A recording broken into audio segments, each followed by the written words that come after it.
మీ ఎలాంటి వ్యాపార ప్రకటనలకైనా వెంటనే మా ఛానల్ సంప్రదించండి. అందరికీ నమస్కారం. నేను శిరీష. ఈరోజు మనతో పాటు ఉన్నారు ప్రముఖ ఆధ్యాత్మికవేత్త శ్రీ విద్యా ఉపాసకులు డాక్టర్ సుదర్శన్ శర్మ గారు. గురుగారితో మాట్లాడదాం. గురుగారు నమస్కారం. నమస్కారం అమ్మ. గురుగారు, ఈ కార్తీక మాసంలో ముఖ్యంగా దీపారాధన చాలా విశిష్టమైనది. ఈ దీపారాధన చేసేటప్పుడు ఎన్ని ఒత్తులతో చేయాలి? దీపం వెలిగించేటప్పుడు దీపానికి ఏమేమి సమర్పించాలి? ఎలాంటి నియమాలు పాటించాలంటారు? అలాగే ఈ దీపాన్ని ఏ దిక్కున పెట్టాలంటారు? మంచి ప్రశ్న వేసావు తల్లి. ఈ విషయాన్ని చెప్పుకోక ముందు కాస్త దైవ ప్రార్థన చేసుకుని వెళ్దాం. వాగర్ధావివ సంవృద్ధో వాగర్ధ ప్రతిపత్తయే జగత పితరం వందే పార్వతీ పరమేశ్వరం. శ్రీమాతా పార్వతీదేవి పితాదేవో మహేశ్వరాయ నమో నమః. బీజాపూరగదేక్షుకార్ముకరుజా చక్రాబ్జ పాశోత్పలా వ్రీహ్యగ్రస్వవిశాన రత్నకలశాన్ ప్రోద్యత్కరాంబోరుహ ధ్యేయో వల్లభయ సపత్మకరయా సృష్టోజ్వల భూషయాత్ విశ్వోత్పత్తి విపత్తి సంస్థితికరో విఘ్నేశ ఇష్టార్థద. శ్రీ మహాగణాధిపతే నమో నమః. అస్మద్గురు చరణారవిందాభ్యో నమో నమః. అస్మత్పితు చరణారవిందాభ్యో నమో నమః.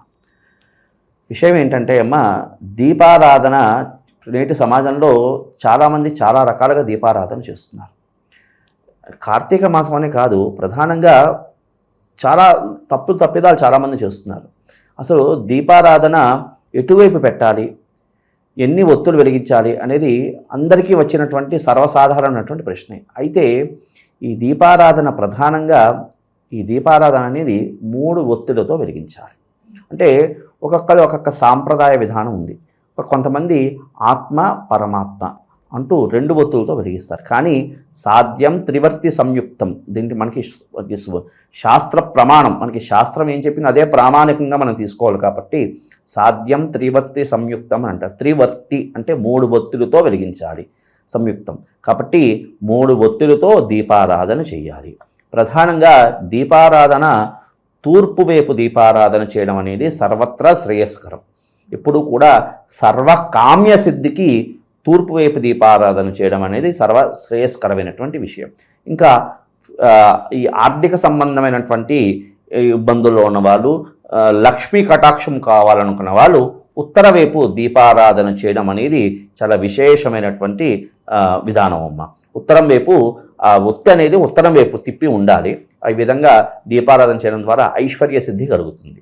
అదేవిధంగా దక్షిణం అనేది ప్రధానంగా పితృకార్యాల్లో దక్షిణం వైపు, ఎందుకంటే దక్షిణ స్థానం యమస్థానం పితృస్థానం. కాబట్టి దక్షిణం అనేది ఆ పితృకార్య సమయంలో తప్ప. అదేవిధంగా చూడండి, మనకి దీపావళి ముందు యమ చతుర్దశి అని వస్తుంది. ఆ సమయాల్లో సమయంలోనే మనం పితృకార్యాల్లోని ఆ పర్వదినం రోజే మనం దీపారాధన అనేది దక్షిణం వైపు పెట్టాలి తప్ప మిగతా రోజుల్లో సర్వశ్రేయస్కరమైనటువంటిది శాస్త్రం చెప్పింది ఏమిటయ్యా అంటే తూర్పు వైపే దీపారాధన చేయడం అనేది చాలా విశేషమైనటువంటిది. అయితే చాలామంది నేటి సమాజంలో నేను చూస్తున్నాను, చాలామంది దేవుడు పటాలు ఎటుంటాయో అటువైపు దీపం పెట్టరు. దేవుడు పటం వైపు ఒత్తి ఇటు వచ్చినట్టు, అంటే తన వైపు వచ్చినట్టు దీపారాధన చేస్తున్నారు. ఇది చాలా తప్పిదమైనటువంటి విషయం అమ్మ. దేవుడు ఎటు ఉంటాడో అటువైపే ఒత్తి ఉండాలి. చాలామంది నేను చూస్తున్నాను, నేటి సమాజంలో చూస్తున్నాను, ఈ దీపారాధన చేసినప్పుడు తన వైపు వ్యక్తి ఎటు కూర్చుంటాడో తన వైపు ఒత్తి పెట్టి వెలిగిస్తున్నారు. ఇది చాలా తప్పు. దేవుడికి పెట్టుకుంటున్నాడా, తనకు పెట్టుకుంటున్నాడా? దేవుడి యొక్క అనుగ్రహం కోసం పెడుతున్నాడు. కాబట్టి తూర్పు వైపు ఆ దేవుడు ఎటు పటాలు కానీ విగ్రహాలు కానీ ఎటుంటాయో అటువైపే దీపారాధన చేయడం సర్వస్ర శ్రేయస్కరం, ప్రథమమైనటువంటి విషయం. ఇంకా రెండో విషయానికి వస్తే, ఈ దీపారాధన చేసేటప్పుడు ప్రధానంగా మనం వాడవలసినటువంటి నూనెలు ఏమిటయ్యా అంటే కొబ్బరి నూనె, అదేవిధంగా నువ్వుల నూనె. కొబ్బరి నూనె వెలిగించడం ద్వారా విశేషమైనటువంటి కార్యసిద్ధి, నువ్వుల నూనె వెలిగించడం ద్వారా నవగ్రహ దోషాలనేవి కూడా పరిహరించబడతాయి. ప్రధానంగా మనోసిద్ధి అంటే ఎవరికైనా కోరిక ఏమైనా ఉందనుకోండి, కొబ్బరి నూనె, నువ్వుల నూనె, అదేవిధంగా విప్ప నూనె, ఈ 3 నూనెలు కలిపి వెలిగించడం ద్వారా ఎవరికైనా కోరిక ఏమైనా ఉంటే ఆ కోరిక సిద్ధిస్తుంది ఈ విధంగా దీపారాధన చేయడం ద్వారా. ఇంకా ప్రధానంగా దీపారాధన అనేది మట్టి అవకాశం ఉన్నవాళ్ళు స్టీల్ దాంట్లో, అంటే స్టీలు ప్రమిదల్లో దీపారాధన చేయకూడదు. అవకాశం ఉన్నవాళ్ళు, ధనం ఉన్నవాళ్ళు, శక్తి ఉన్నవాళ్ళు వెండి దీపాల్లో దీపారాధన చేసుకోవడం సర్వత్రా శుభదాయకం. అవకాశం లేని వాళ్ళు ఇత్తడి ప్రమిదల్లో కూడా దీపారాధన చేసుకోవచ్చు. ఇంకా ఆ అవకాశం కూడా లేని వాళ్ళు మట్టి ప్రమిదలో దీపారాధన చేసుకోవడం ద్వారా కూడా మనశ్శాంతి కలుగుతుంది. ఇంట్లో శాంతి కలగాలి అంటే మట్టి ప్రమిదల్లో దీపారాధన చేసుకోవచ్చు. అయితే మీకు ఇంకొక సందేహం రావచ్చు, ఈ మట్టి ప్రమిద ఒకసారి వాడిన తర్వాత మరి ఆ ప్రమిది వాడచ్చా వాడకూడదా అని సందేహం రావచ్చు. చక్కగా వాడుకోవచ్చమ్మా. అలాగని చూసుకుంటే మనం కుమ్మరి వాళ్ళని అందరినీ బతికించాల్సి వస్తుంది. రోజు దీపారాధన చేస్తూ ఉంటాం, రోజు కూడా మనం ఆ మట్టి ప్రమిద కొత్తది పెట్టాలి అంటే అయ్యేది కాదు. కాబట్టి ఆ చక్కగా ప్రమిదిని మట్టి ప్రమిది చక్కగా శుభ్రం చేసుకుని నూనె అంతా ఇదైపు దీపారాధన కొండెక్కిపోయిన తర్వాత ఆ మట్టి ప్రమిదిని చక్కగా శుభ్రం చేసుకుని చక్కగా 3 ఒత్తులతో దీపారాధన చేసుకోవచ్చమ్మా. ప్రధానంగా దీపారాధన ఏ సమయంలో చేయాలని కూడా మీరు అడిగారు. దీపారాధన ఎప్పుడు కార్తీక మాసం అనే కాదు, దీపారాధన ఎప్పుడూ కూడా బ్రాహ్మీ ముహూర్తంలో చేసుకోవడం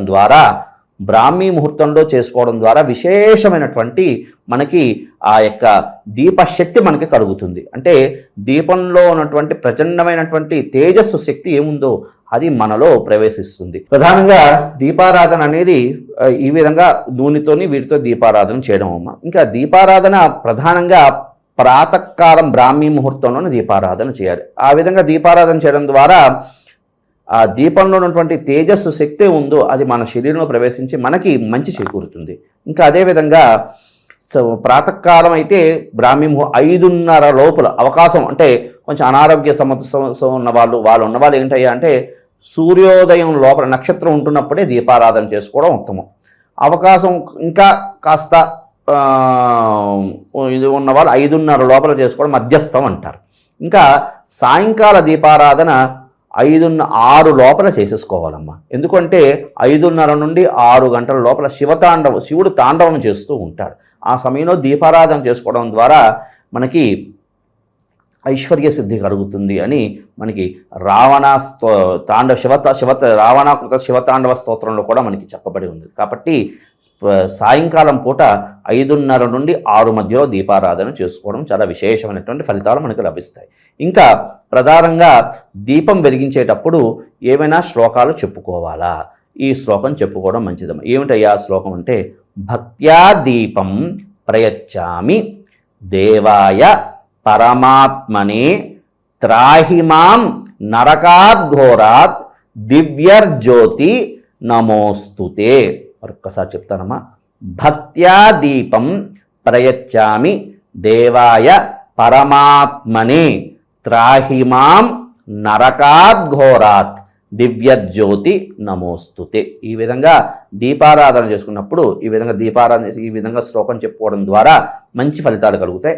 అదేవిధంగా దీపారాధన చేసినప్పుడు చక్కగా పక్కన దీపారాధన చేసిన వెంటనే ఆ దీపంలోనే ఆ పరమేశ్వరుని దర్శనం చేసుకుని అవకాశం ఉంది.